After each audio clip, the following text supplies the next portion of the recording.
Hello good afternoon साथीहरु। आज सन्डेमा चाहिँ गरम अघि बिहान 4 बजेदेखि पानी परेको थियो। त्यहाँबाट दिउँसो चाहिँ कस्तो डरलाग्दो घाम लाग्यो। हेर्नुस् पसिनै भएर यहाँ फ्यान नबसेर बस्नु साथीहरु। डर लाग्दैछ। अब चाहिँ म तिर्खा लागेको जस्तै भयो। अब गरममा चाहिँ के खाउँ भनेर सोचिरहेको छु।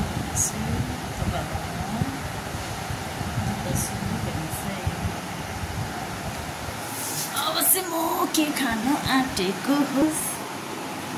अब के गर्नु साथीहरु, यस्तो दामी एप्स लिएको छु मैले आज बजारबाट।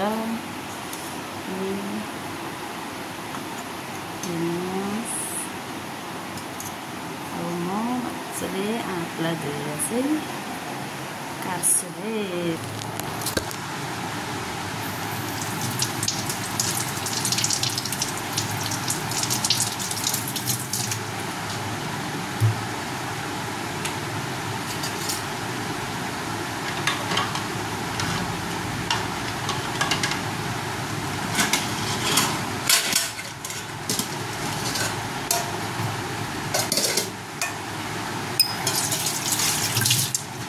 All time my favorite थाल।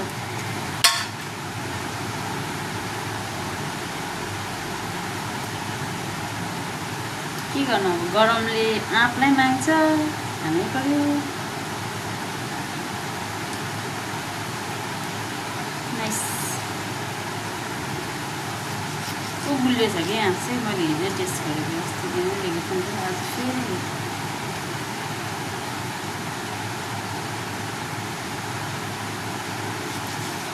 कोल्ड ड्रिङ्क्सहरू खानुभन्दा चाहिँ यो आँप खानु ठिक रहेछ है साथीहरु। कोल्ड ड्रिङ्क्सले चाहिँ साह्रै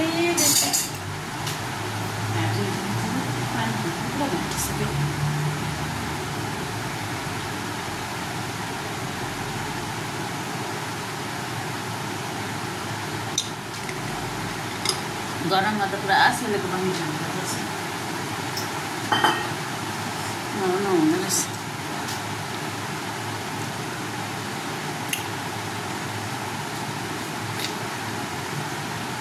Wow, yummy.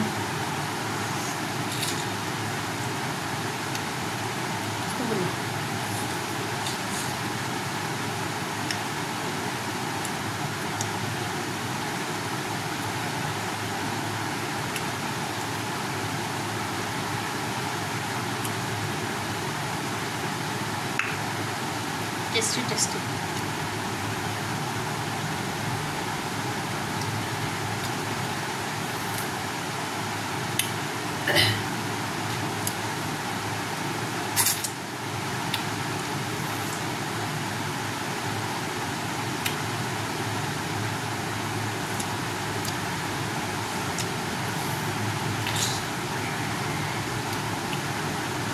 अहिलेको सिजन हो, आँप त खानुपर्छ।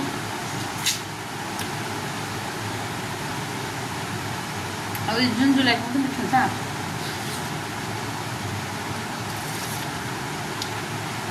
अस्ति मेहरूको चाहिँ अलिक अमिलो हुन्छ जबरजस्ती पाएको।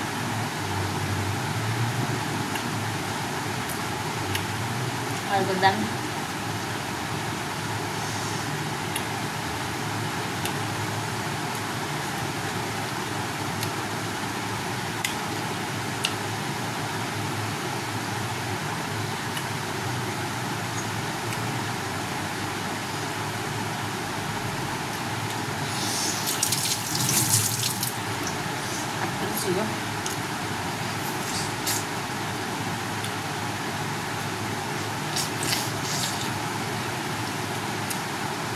तपाईलाई कस्तो लाग्छ आँप, कस्तो लाग्छ कमेन्ट गर्नुस् है।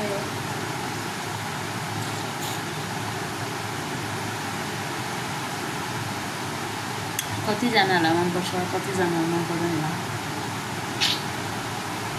सबैलाई एउटै हुँदैन। मेरो चाहिँ फेभरेट हो।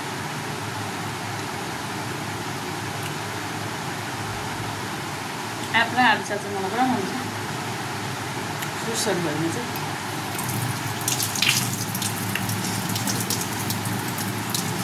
सुनाउँछ अरे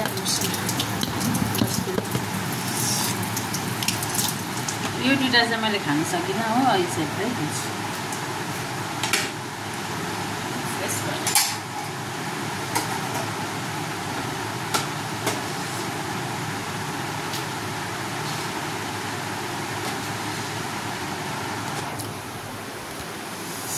साथीहरू के गर्नु यस्तो बेसी गरम छ फ्यान बिना बस्नु सक्दैन हेर्नुहोस् फ्यान फुकिरहेको छ गरम त्यस्तो छ म त यहाँ भुइँमा बसिरहेको छु गरमबाट के गर्नु अब अप्सन छैन आज सन्डे हो जानु कहीँ गएन रुमहरू सफाइ गरेँ नुहाइधुवाइ गरेँ लुगाहरू धुनु थिएन वासरुमहरू सफाहरू गरेँ प्यासेसहरू पुसपास गरेँ खानाहरू बनाएर मजाले आज दही बिँहरू टिमुरको अचारहरू बनाएर माम खाएँ त्यहाँबाट चाहिँ सबै काम सकेर चाहिँ एकछिन माथि बाटोतिर रोड साइड घुम्नु गएर चाहिँ ठिकै लाइट पनि थिएन अन्त अल्छी लाग्यो रुममा एकछिन माथि बसेँ त्यहाँदेखि चाहिँ अहिले लाइट लागेको चाहिँ म रुममा आएँ अब फ्यानमा एकछिन बस्छु किनभने रुममा मेरो नेटवर्क राम्रो जान्दैन नि त झन् एयरटेल बनाएपछि त रुम त हाउडे बाहिर जस्तो दाम हुन्छ त्यसले गर्दा तपाईँहरू सन्डे कस्तो हो मेरो मलाई लाइक कमेन्टहरू गरिदिनु नभुल्नुहोस् तपाईँहरूले सपोर्ट गर्नुहोस् मेरो ब्लगलाई हेरिदिनु